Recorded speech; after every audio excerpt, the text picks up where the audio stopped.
जय श्री श्याम प्यारे बच्चों, स्वागत है आप सभी का दोबारा से आपके अपने YouTube channel Saraswati Educare centre पर।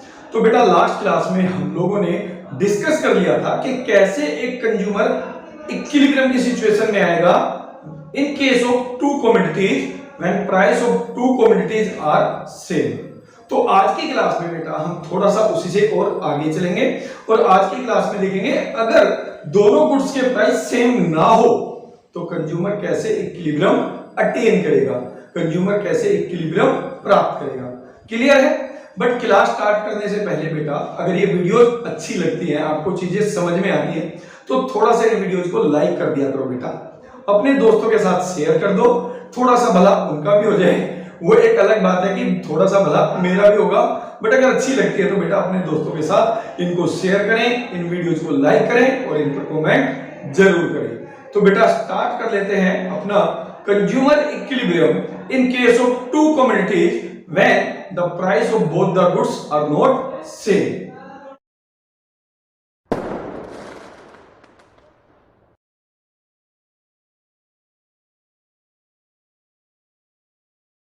तो बेटा आज की क्लास का टॉपिक है कि how a consumer will reach at equilibrium when the price of both the goods are not same. यानी टू कमोडिटीज वाला ही केस है, बट इस केस में जो दो गुड्स है उनका प्राइस बिल्कुल डिफरेंट है, प्राइस सेम नहीं है। तो कैसे कंज्यूमर इक्विलिब्रियम अचीव करेगा ये हमें एक्सप्लेन करना है। क्लियर बेटा? तो यहां पर सबसे पहले आपको वही डेफिनेशन लिखनी है।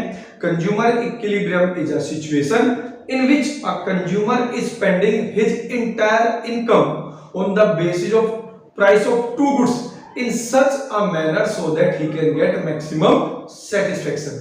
या फिर आप कह सकते हैं कि भाई कंज्यूमर इक्विलिब्रियम क्या होगा कि इसमें हमें देखना है कि एक कंज्यूमर अपनी गिवन इनकम को उस दो गुड्स के प्राइस के बेस पर x की कितनी क्वांटिटी पर खर्च करे और y की कितनी क्वांटिटी पर खर्च करे so that he can get maximum satisfaction. तो हमें जो मेन पता लगाना होता है बेटा वो नंबर ऑफ क्वांटिटी पता लगानी होती है कि भाई x की कितनी क्वांटिटी परचेज करे और y की कितनी क्वांटिटी परचेज करे कि कंज्यूमर मैक्सिमम सेटिस्फेक्शन गेन कर सके।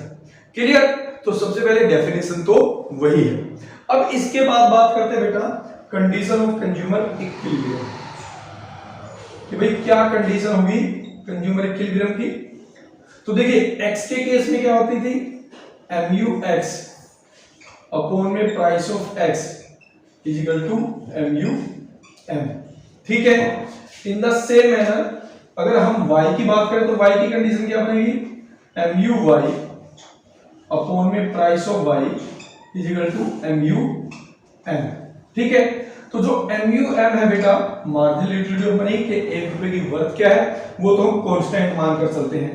तो जब इक्विलिब्रियम की बात करेंगे तो इक्विलिब्रियम में हम कहेंगे कि भाई ये दोनों एक दूसरे के इक्वल होना चाहिए। तो MUM तो हमारा कांस्टेंट है तो ये तो बिल्कुल इक्वल होगा ही होगा एक दूसरे के। ठीक है? तो अगर ये इक्वल है तो हमारी कंडीशन क्या बनेगी? कंडीशन बनेगी कंज्यूमर इक्विलिब्रियम की कि जहां पर जिस number of quantity of x और y पर marginal utility of x upon में प्राइस ऑफ x बराबर हो जाएगा बेटा marginal utility of y upon में प्राइस ऑफ y के, तो वहीं पर कंज्यूमर जो है इक्विलिब्रियम की सिचुएशन प्राप्त कर देगा। क्लियर? अब यहां पर इसका मतलब क्या होता है ये भी आपको समझना पड़ेगा। देखिए MUX अपॉन में प्राइस ऑफ x, मान लीजिए x गुड जो है उसका प्राइस है 5 रुपए और मार्जिनल यूटिलिटी कितनी है 20। मार्जिनल यूटिलिटी कितनी है 20। तो इसका मतलब 5 रुपए में आपको कितनी मार्जिनल यूटिलिटी मिल रही है बेटा 20 मिल रही है। यानी 1 रुपए की जो वर्थ है वो 4 हो गई, 4 यूटिल्स के इक्वल। 1 रुपए की वर्थ कितनी किसके बराबर हो गई 4 यूटिल्स। यानी 1 रुपए में आप 4 यूटिल्स अचीव कर सकते हो, गेन कर सकते हो। और ऐसे ये कहते हैं कि मान लीजिए y का प्राइस है 10 तो जिस यूनिट पर उसकी मार्जिनल यूटिलिटी 40 हो जाएगी। ठीक है? जिस क्वांटिटी पर जिस यूनिट पर उसकी मार्जिनल यूटिलिटी 40 हो जाएगी चाहे वो किसी भी यूनिट पर हो। ठीक है? तो 1 रुपए की वर्थ यहां भी कितनी हो जाएगी 4। तो कंज्यूमर इक्विलिब्रियम में आ जाएगा क्योंकि कंज्यूमर को किसी भी गुड से ज्यादा सेटिस्फेक्शन नहीं मिल रही, दोनों ही गुड से बराबर बराबर सेटिस्फेक्शन मिल रही है तो वहां पे वो रुक जाएगा।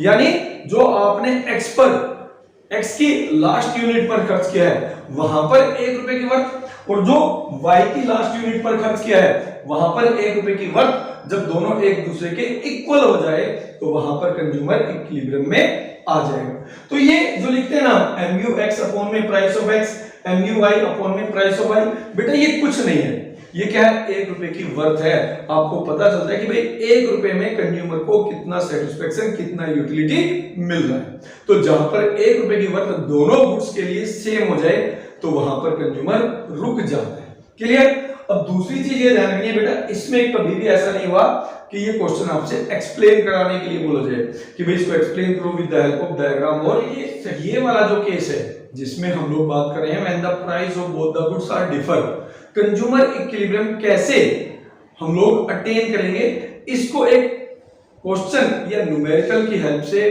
पूछा जाता है। तो कैसे पूछा जाएगा समझिए, बोला जाएगा late price of x is equal to 4 और marginal utility of x is equal to 5, right? और प्राइस ऑफ y गिवन है बेटा 5 और मार्जिनल यूटिलिटी ऑफ y जो है वो आपका है 4। ये आपको इस तरीके से क्वेश्चन दे रखा होगा और आपसे पूछा जाएगा on the basis of given information you have to prove is a consumer is in equilibrium, क्या कंज्यूमर इक्विलिब्रियम में है? If not then how consumer will reach again at equilibrium, अगर नहीं है तो कंज्यूमर इक्विलिब्रियम में कैसे आएगा? तो इक्विलिब्रियम के लिए हम क्या करेंगे भैया, कंडीशन देख लेंगे। कंडीशन क्या है, mu x अपॉन में price of x is equal to mu y upon में प्राइस ऑफ y। तो इसके अकॉर्डिंगली अगर हम देखें तो मार्जिनल यूटिलिटी ऑफ x की है 5 और प्राइस है 4, ठीक है?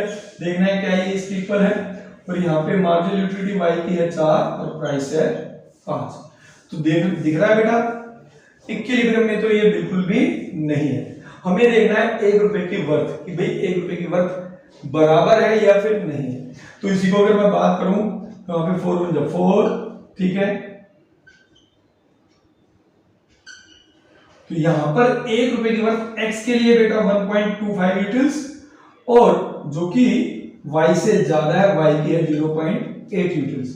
तो क्या कंज्यूमर इक्विलिब्रियम में हुआ?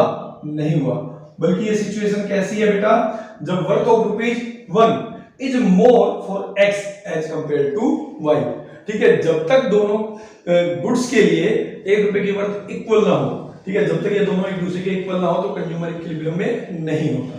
क्लियर? अब आपको बताना है कि इफ नॉट, अब यहां पर कंज्यूमर इक्विलिब्रियम में नहीं है तो how consumer will reach again at equilibrium, तो कंज्यूमर दोबारा से इक्विलिब्रियम में कैसे पहुंचेगा, ठीक है? तो ये कंडीशन कौन सी बेटा, when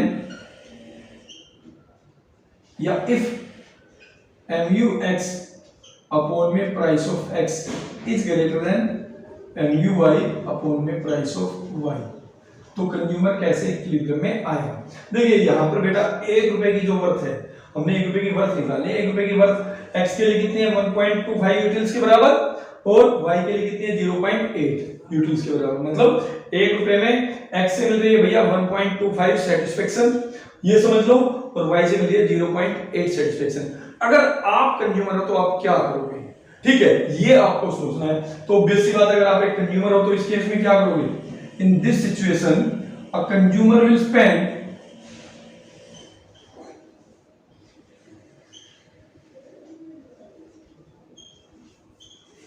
more of his income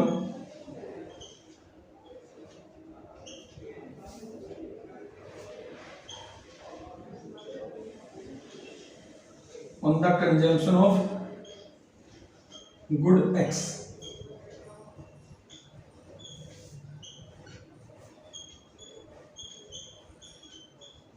ठीक है, गुड्स x, गुड x, ठीक है? क्या करेगा इस सिचुएशन में, जो कंज्यूमर है बेटा, जो समझदार कंज्यूमर है, वो अपनी इनकम को y से निकालेगा और उसको x पे खर्च करना शुरू कर देगा, ठीक है? और as soon as unit of good x will increase, तो जब x पे ज्यादा खर्च करेगा तो x की यूनिट बढ़नी स्टार्ट हो जाएगी, marginal utility of good X will start to decrease.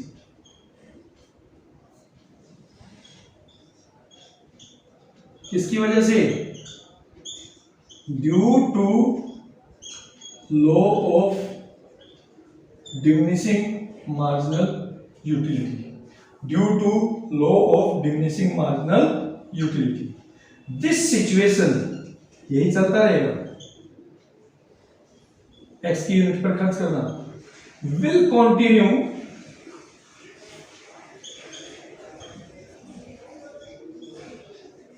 till consumer does not reach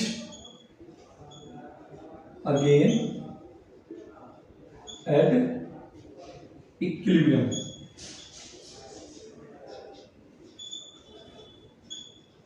That is MUX upon में price of X is equal to MUY upon में price of Y. upon में price of Y. यानी 1 रुपए की worth जब तक दोनों goods के लिए इक्वल ना हो जाए तब तक कंज्यूमर यही करता रहेगा. ठीक है. जब वो X की ज्यादा यूनिट पे खर्च करेगा तो X से मिलने वाली मार्जिनल यूटिलिटी कम हो जाएगी और वो यही चीज तब तक करता रहेगा जब तक मार्जिनल यूटिलिटी अपॉन में प्राइस ऑफ X गिरकर MUY अपॉन में प्राइस ऑफ Y के इक्वल ना हो जाए. यानी कंज्यूमर दोबारा से इक्विलिब्रियम प्राप्त ना कर दे. क्लियर. तो ऐसे ही बिल्कुल सेम आपको लिखना है if MUY is greater than price of Y. ठीक है. MUY अपॉन में price of Y is greater than MUX upon में प्राइस ऑफ X. उसके बारे में ठीक है आप लोगों को बताना है अगर MUY अपॉन में price of Y is more than MUX upon में प्राइस ऑफ X तो कंज्यूमर दोबारा से इक्विलिब्रियम में कैसे आएगा. और यही चीज ये जो लाइनें हैं ठीक है यही आपको इसमें बहुत हेल्प करेगी. राइट. तो आई होप आपको ये टॉपिक भी बेटा अच्छे से समझ में आया होगा. तो अब मिलेंगे अपनी नेक्स्ट क्लास में एक नए टॉपिक के साथ बेटा. तब तक के लिए जय श्री कृष्ण.